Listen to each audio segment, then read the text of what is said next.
Efésios capítulo 1, vamos estar nos versículos 6, 5 e 6.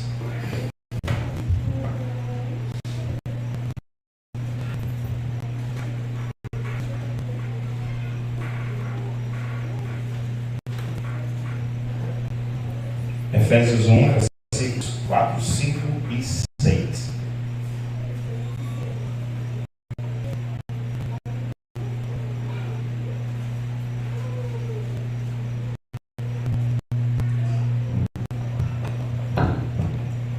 Amém?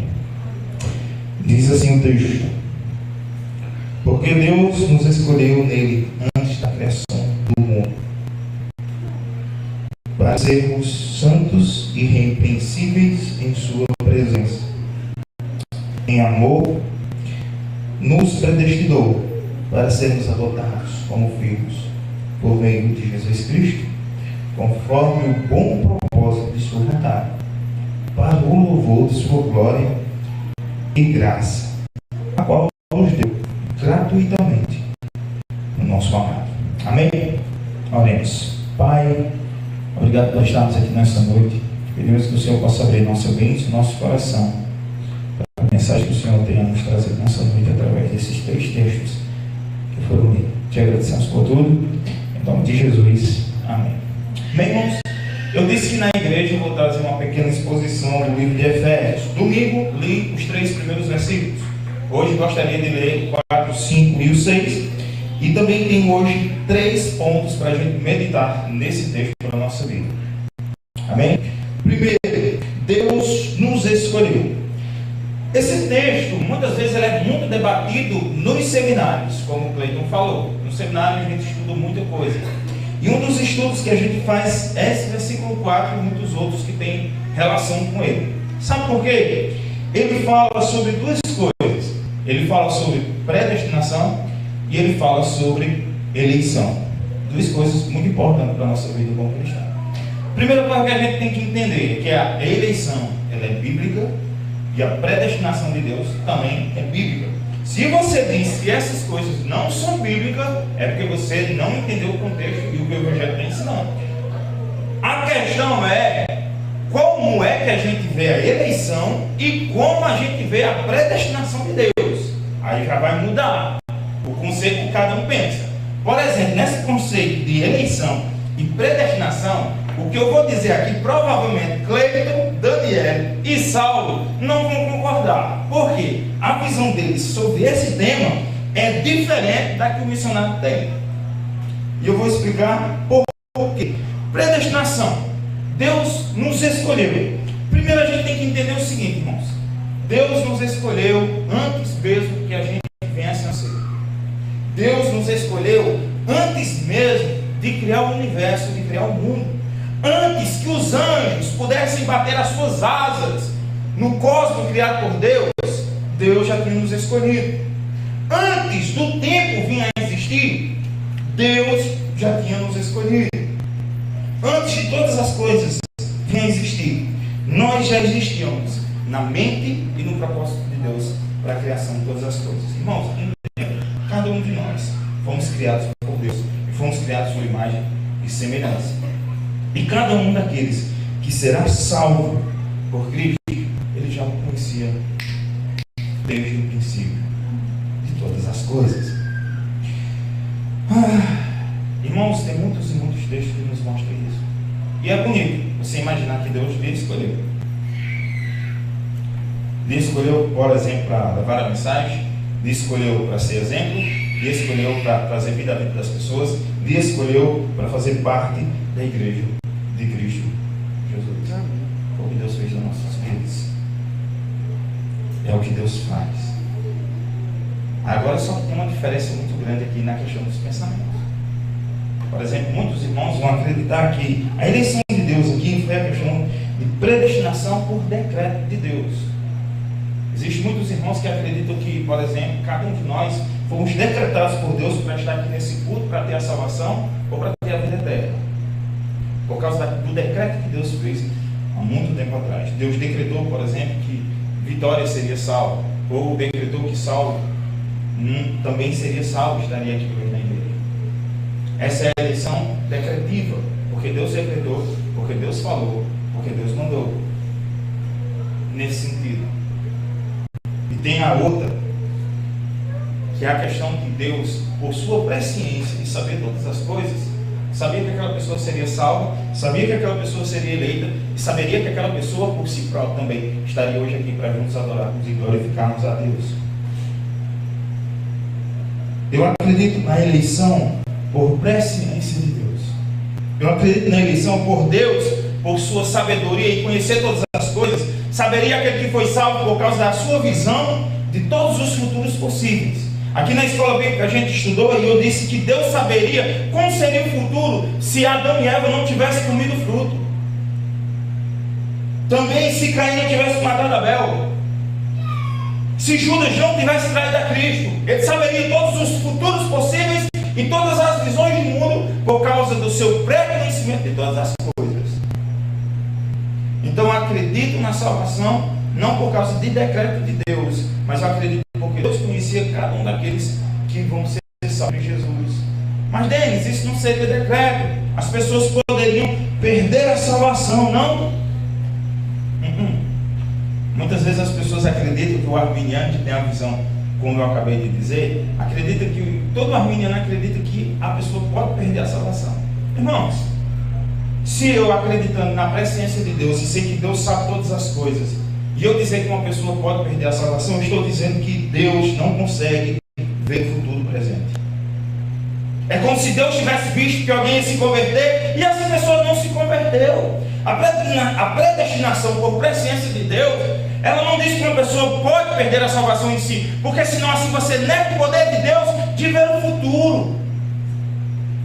Deus nos conhece, Deus nos viu, Deus saberia cada uma das pessoas que estariam no culto aqui essa noite e também quem não ia estar. Como Ele também tem poder para nos salvar, nos redimir e nos transformar. É esse o poder de Deus na nossa vida. Eu gostaria de 3 pessoas abrissem 3 versículos bíblicos para me ajudar. Dani, abra aí 2 Timóteo 1:9. 2 Timóteo capítulo 1, versículo 9. Saulo, 2 Tessalonicenses 2. Só esses 2 versículos. Foi quase primeiro. Já abriu os dois? Isso. 1:9. E Saulo, 2 Tessalonicenses 2:13. Abriu? Pode ler, minha. Que nos salvou e nos chamou com santa vocação, não segundo as nossas obras, mas conforme a sua própria determinação e graça, que nos foi dada em Cristo Jesus antes dos tempos eternos. Amém. Saulo abriu? 2, versículo 13. Mas nós devemos sempre dar graças a Deus por vocês, irmãos amados pelo Senhor, porque desde o princípio Deus nos escolheu para serem salvos mediante a obra santificadora do Espírito e a fé na verdade. De novo, eu estava vendo o São Chiano. Mas nós devemos sempre dar graças a Deus por vocês, irmãos amados pelo Senhor, porque desde o princípio Deus nos escolheu para serem salvos mediante a obra santificadora do Espírito e a fé na verdade. Amém. 2 versículos muito importantes para nossas vidas. O versículo que Dani leu, ele nos mostra que Deus nos salvou, Deus nos escolheu, Deus nos elegeu, mas foi conforme a nossa vontade, Dani? O texto que você leu, foi de acordo com o quê? Por causa da vontade dele nas nossas vidas. Muitas vezes nós achamos que podemos ser salvos por causa daquilo que nós fazemos. Muitas vezes achamos que podemos ser salvos por causa das obras de bom grado que muitas vezes fazemos. Eu vou ser salvo porque eu fiz algumas obras boas. Eu vou ser salvo porque eu alimentei o faminto. Eu vou ser salvo porque eu já visitei uma pessoa enferma. Eu vou ser salvo porque eu sou uma pessoa de acordo com a sociedade boa. É isso que o texto fala? Não. O texto nos fala. Nós somos salvos mediante a vontade de Deus e a sua graça em nossas vidas. Assim como que salvo eu também. Irmãos, somos eleitos em Cristo Jesus. Porque Porque Ele nos conheceu, nos salva, nos escolhe. E Ele escolhe também porque sabe cada um aquele que vai dizer sim ao seu chamado. Por isso que o chamado de Deus é tão acessível, grandioso, milagroso, e nos traz salvação em Cristo Jesus. Amém? Segundo ponto, Deus nos adotou. Deus nos adotou. Cleiton, abra em Romanos 8,16. Como assim, Denis? Deus nos adotou? Irmão, todo mundo é filho de Deus? Não. Não. A Bíblia não diz que todos são filhos de Deus. Existem criaturas de Deus e filhos de Deus. Quem é que Jesus Cristo diz que é filho dele? Aqueles que creem isso não. Ele diz: aqueles que creem em mim, obedecerem os meus mandamentos e me seguirem, estes são os filhos de Deus. Porque assim o Pai nos adota como filhos seus. Somos filhos adotivos de Deus por causa da graça de Cristo, do Senhor Jesus, na nossa vida. Existe um monte de pessoas no mundo que ainda não entenderam o que é ser filho de Deus. E a palavra de Deus nos mostra que o Pai chama de criaturas do Senhor, não filhos, porque filhos são aqueles que ouvem seus mandamentos e os obedecem. A pergunta que nós devemos fazer para a nossa vida: você tem obedecido aos mandamentos de Deus, tem dado um bom testemunho e tem vivido de acordo com aquilo que Cristo quer para nossas vidas? Para sermos realmente filhos adotivos do Senhor Jesus? Romanos 8:16. O próprio Espírito testemunha ao nosso espírito que somos filhos de Deus. O próprio Espírito do Senhor é que testifica se nós somos filhos de Deus ou não. O que é que o Espírito Santo faz nas nossas vidas? Está aqui para fazer o quê? Nos consolar, nos ensinar, nos instruir, nos guiar. Quando Jesus Cristo subiu ao céu, disse assim: eu vou mandar para vocês um consolador, e ele ficará com vocês até o dia que eu voltar para salvá-los. E ele estará conosco. E o Espírito Santo habita na vida de cada um daqueles que são cristãos de verdade na presença do Pai. E é esse Espírito que testifica na nossa vida se somos realmente filhos de Deus ou não. Pelos frutos conhecereis se sois de Cristo. Pelos frutos conhecereis se sois de Cristo.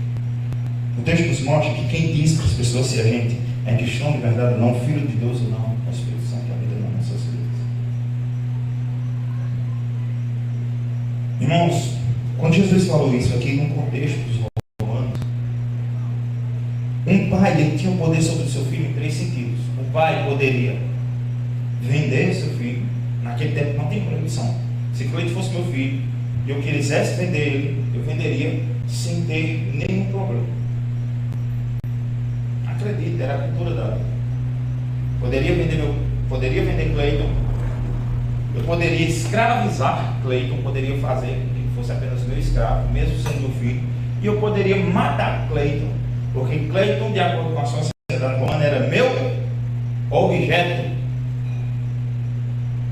Ele era meu.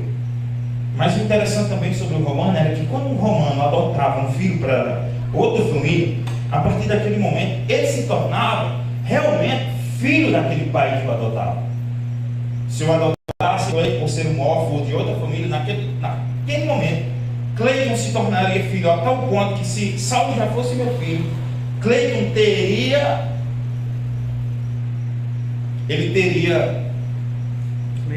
os mesmos direitos de Saulo, de receber todas as recompensas, tudo aquilo que fazia parte do meu testamento, tudo que era meu seria dividido entre Cleiton e Saulo, na mesma maneira, na mesma medida, sem preconceitos. E Cristo, quando nos ensina isso, Paulo, quando prega isso para aquela igreja, a igreja entendia o conceito de adotar, que era quando Deus dizia: vocês são adotados, são meu filho adotado. Ele sabia que a partir daquele momento somos adotados, mas nesse momento somos filhos legítimos de Deus por causa da sua graça em nossas vidas. É isso que o texto nos mostra.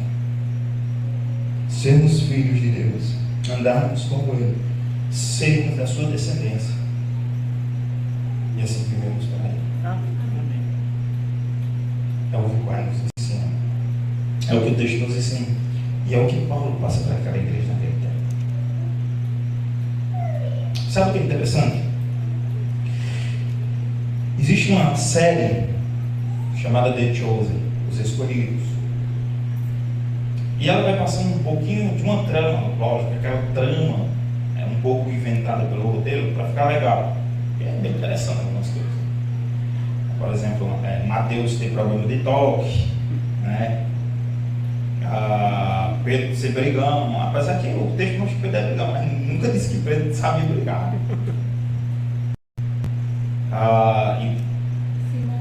Simão Zelote ser irmão do aleijado lá, de Cristal.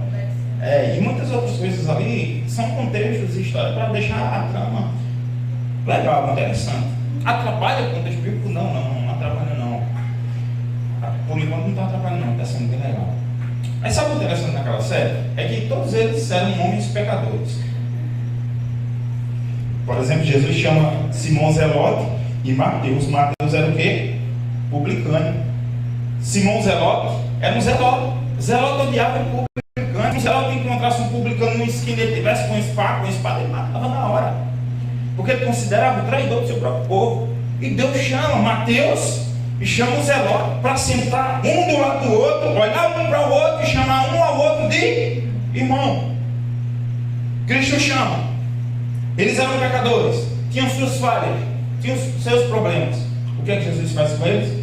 Cura, os transforma, o redime, faz com que eles sejam outras pessoas. Pedro, você não vai mais pescar peixe, você vai ser pescador de homens. E ele transforma a vida daquelas pessoas. Sabe a diferença entre Jesus e nós nesse sentido? Jesus conhecia a mente e o coração daqueles homens. Jesus já sabia quem escolher, quem ia seguir, quem ia andar com ele. Só que nós não conhecemos a mente e o coração dos nossos irmãos. E o que é que Jesus deixa como objetivo para eles, para a gente saber o verdadeiro cristão? Espírito Santo de Deus. E os frutos que ele faz na nossa vida.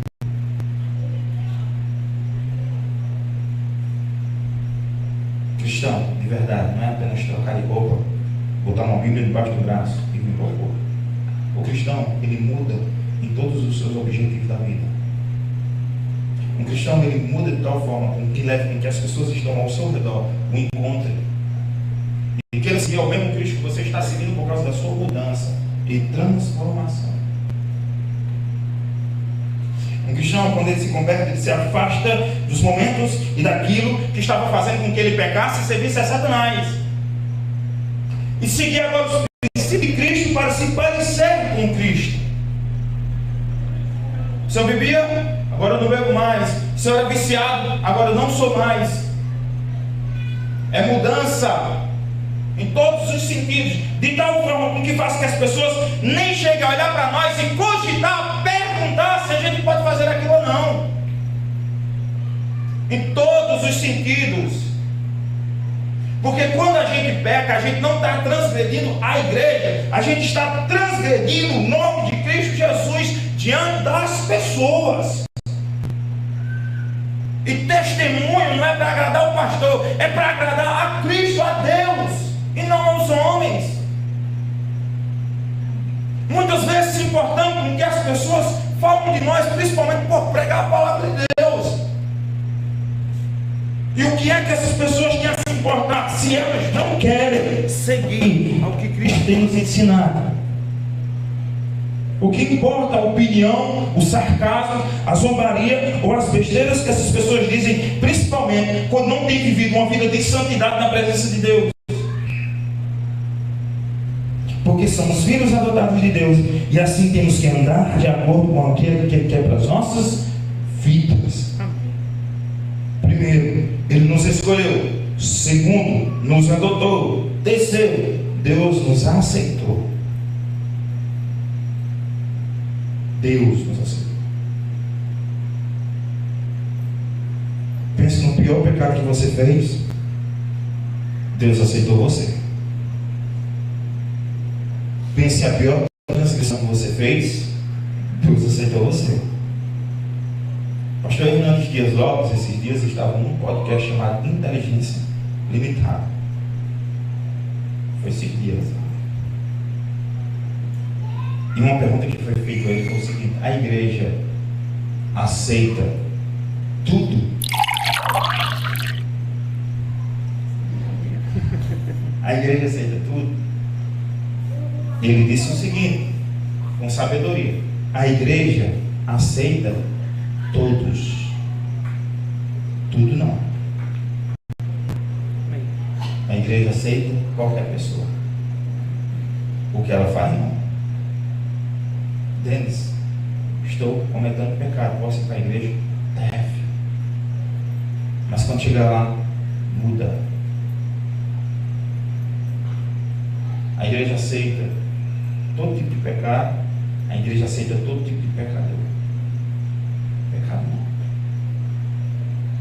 A igreja está de portas abertas para todas as pessoas que queiram mudar, que queiram andar segundo Cristo.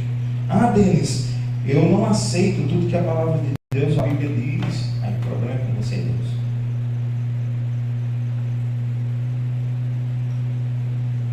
Mas a igreja aqui na terra foi colocada para ser a noiva de Cristo, esperada por Ele. E a palavra de Deus diz que quando Cristo vir buscar a sua noiva, Ele quer encontrar a sua noiva sem máculas, esperando por Ele. Lembre-se, a prostituta que chegou até Jesus, Ele disse: vai, eu te aceito, eu te perdoo, mas a partir de agora não peca mais. Sentou no meio todo tipo de gente que não prestava do seu tempo. Os fariseus chegaram até Jesus e perguntaram: como é que você se senta e come com pecadores?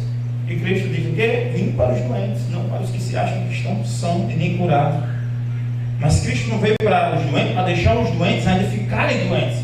Cristo veio para os doentes para os curar, para os transformar, para os redimir. Irmão, como é que um médico cura um doente? Ué, Deus, eu vou saber, vai depender da doença. Não. Um médico, ele só vai curar alguém quando ele olha para dentro de si e diz assim: eu estou doente, eu preciso ir para o hospital porque eu sei que eu estou mal. Eu vou para a igreja porque eu sei que eu tenho pecado, eu sei que eu tenho errado, e eu vou para lá porque em Cristo eu preciso de cura. Cristo nos aceita. Ele nos fez aceitáveis em Cristo Jesus. É isso que Paulo nos mostra. Versículo 6 diz: para o louvor da sua glória e graça, o qual deu gratuitamente no amado. E foi uma vez que Deus nos deu de graça. Versículo 5 diz: em amor nos predestinou para sermos adotados como filhos por meio de Jesus Cristo, conforme o bom propósito de sua vontade. Ele tem um propósito grandioso para as nossas vidas. É só você entender, aceitar, seguir, amar e viver para Ele. Irmãos, quando Cristo nos chama, Ele nos chama para uma mudança total. Ele nos chama para uma mudança total. Cristo nos chama para uma mudança de atitude, uma mudança de caráter, uma mudança espiritual, uma mudança de santidade. Em todos os sentidos. Em todos os sentidos. O homem, se era bruto, deixa de ser bruto. Seja manso, como nos ensina a ser manso. Se na sua vida você falta humildade, quando Cristo chama, a partir desse momento é para aprender a ser humilde. Se você é orgulhoso, Cristo lhe chama para arrancar de você todo o rancor e orgulho que existe. Se você é valente, muitas vezes Cristo te chama para ficar manso. Cristo nos chama para mudar de todas as formas possíveis. Todos os sentidos. Agora a questão é: você, em seu coração, em sua mente, em sua vida, disposto a viver para Cristo, a viver para a sua vontade, a viver o que Ele quer. Então, irmãos, volte para casa, sabendo essas três coisas. Você foi escolhido por Ele, você foi adotado por Ele, e você foi aceito